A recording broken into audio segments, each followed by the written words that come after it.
Hey, now it's the Rob from 106.1 KISS FM here with my tag team partner in podcasting. Hey, it's Eric Cornish with WKDQ, and welcome to the Enhancement Talent, a new week, and, well, we're just 2 weeks away from the next pay-per-view. You know what? And that's what we're going to talk about today was last night's Payback pay-per-view, and that is my overwhelming thought from the show. Here is my synopsis of last night's show. It was great wrestling where absolutely nothing happened. Pretty good, yeah. I Right? agree. That's a pretty good synopsis. I didn't think of it that way, but at the same time, phenomenal matches. Which sometimes that's okay. But yeah, that's a pretty good synopsis. I didn't really think about that. You're right. Nothing really happened. No belts changed hands. No storylines, with the possible exception of like Cena and Rusev progressed at all. Everything was the exact same as the way we went into this show. And when you consider that there's another, I guess you can call it pay-per-view, 2 weeks away, one of them didn't need to happen. Yeah, no, you got a good point there. But I will say this, I thought it was a solid show last night. I was very happy with the way the show turned out, even with nothing happening.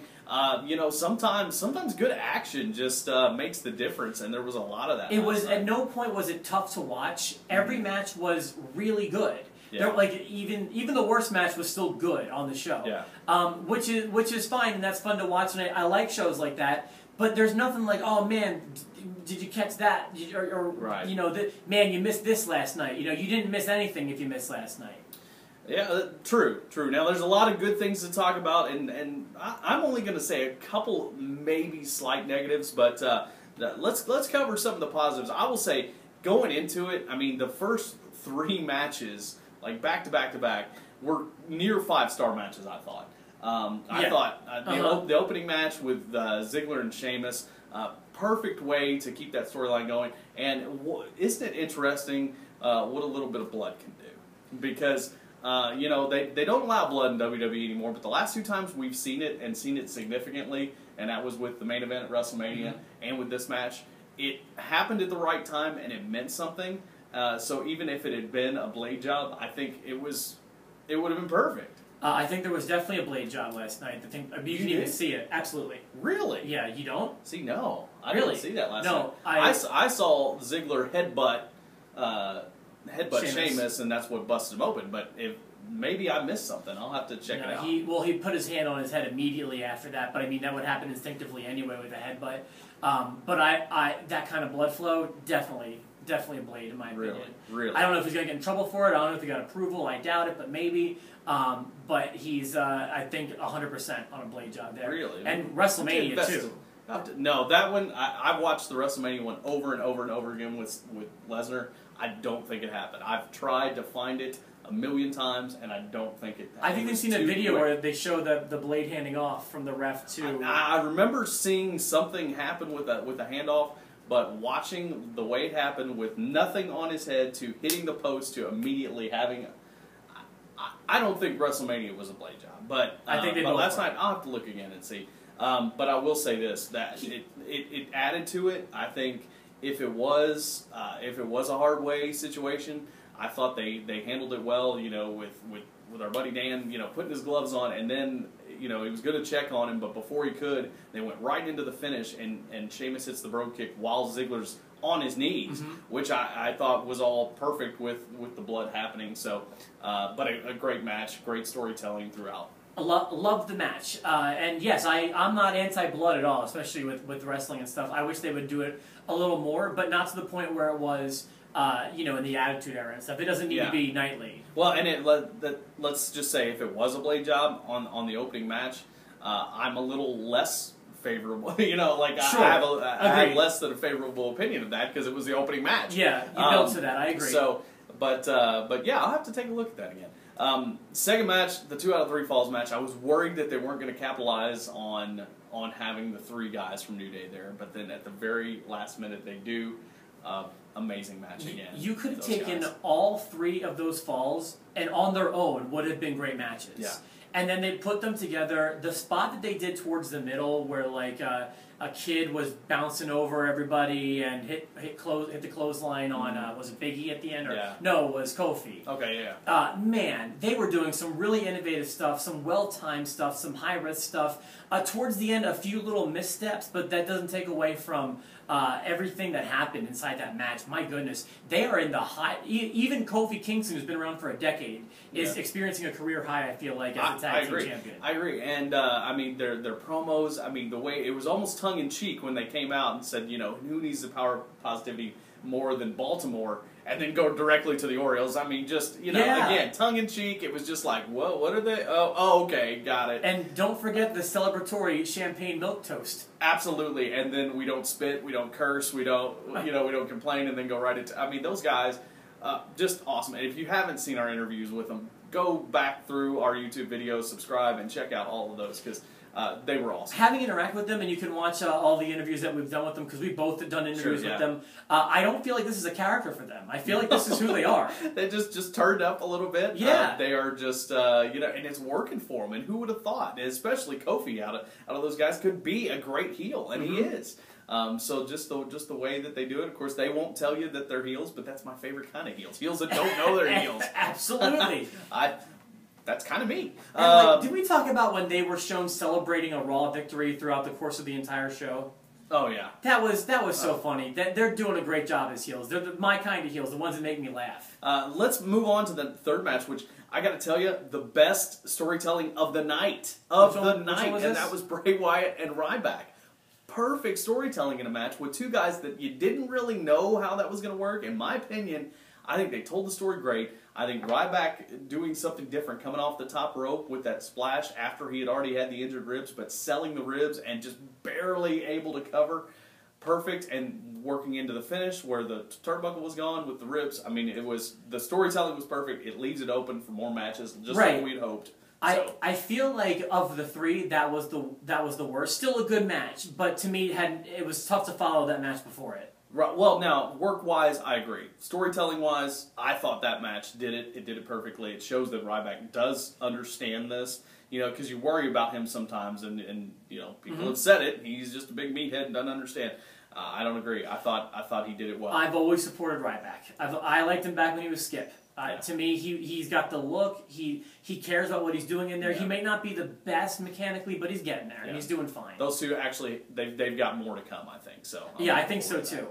I really hope they put Bray back with his family. I know you've been saying that too, but that could benefit everybody. Yeah, I think it's going to happen. Let's talk about Cena Rusev. What did you think about that one? Cena and Rusev, I liked. I thought that was actually some pretty good storytelling. Kind of kept me guessing, especially when Lana would get involved. I was always thinking, "Here it comes, here it comes." Right. But I didn't like the ending. Didn't work for me. The match was great. Here came my problem when Rusev let go of his finish. He was dilly-dallying too long, and I don't know why he would go for the rope. Or I lost all psychology. All the connection I had with that lost me there. But everything leading up to it was great. I agree, and there was a couple different things that I saw there. One, if you were going to have Cena pass out, first of all, I don't think you should have. He's already passed out to the Accolade. And two, I even told Bret, not this. Please, I don't want, not the Austin Bret Hart thing. Right, but he passes out, and then he can't quit. So they're pounding that into your brain. He has to quit. Right. He has to say, I quit. He's passed out. He can't do it. He has to say, I quit. And then you go into the finish where Lana quits for Rusev.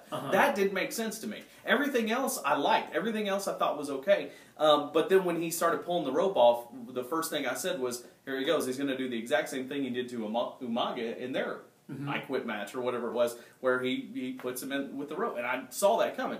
Now, that being said, okay, fine. It still came off good. The fireworks thing a little weird because, he goes over and he pushes the buttons. But now, all of a sudden, when you do a move to somebody, then that sets the fireworks off. What happened? Was the guy still back there? Okay. Two more things to go along with what Steve Austin says. That STF looks so loose. That looked awful. And two is selling the water like a gunshot. This cold water, you know what I mean? Yeah. Like, he was just in all this pain, and I don't know if Rusev was slapping around or what, but the cold water, oh my God! I mean, think about this. If you just watched Raw a little while ago, I mean, you know, once you're out to the Accolade, you can still talk. I mean, Cena proved it just a couple weeks ago. I mean, right. But the cold water of doom. Yes, the cold water of doom. Moving on, the Divas match was what it was, a little short, but nothing noteworthy. But it was good. I mean, you know, they worked well. I thought, and speaking of short, I think and nothing against that. I'm not talking about Neville. Neville and Barrett, the match also short. I thought the ending was a little flat. Oh yeah, the count out. The count out was a little. I guess just to prolong it to Elimination Chamber. I guess you know, it's weird to have that not in a title match. You know, just walk out for no reason. I thought it was a little flat, but I mean the things that they were doing in the ring, I was cool with.